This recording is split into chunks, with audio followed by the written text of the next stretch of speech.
Така, тук сме се събрали на един хубав язовир.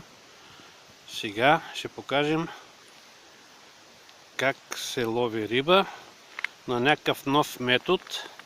Ето, това сме цялата компания. Даже мога да се снимам и аз. Така. Значи, това е за около половин час. Не са едри много рибетата, но имаме един колега, който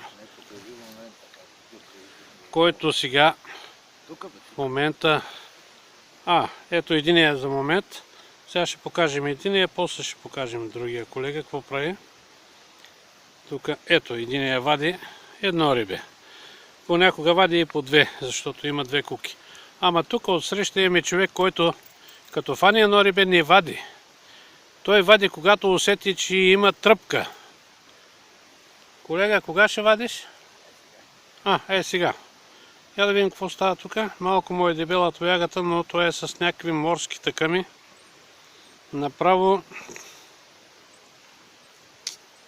да видим какво се получава сега.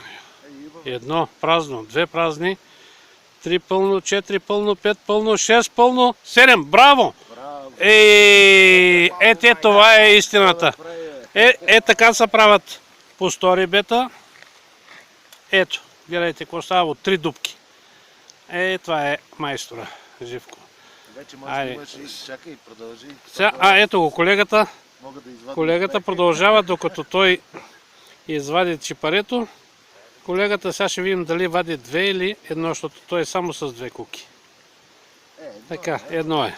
Аз съм само с една пръчка, сега съм се сложил между краката, за да мога да снимам. Айде край. Сега бати Живко ще ги откачи. Това е най-добрия риболовец на зимната риба.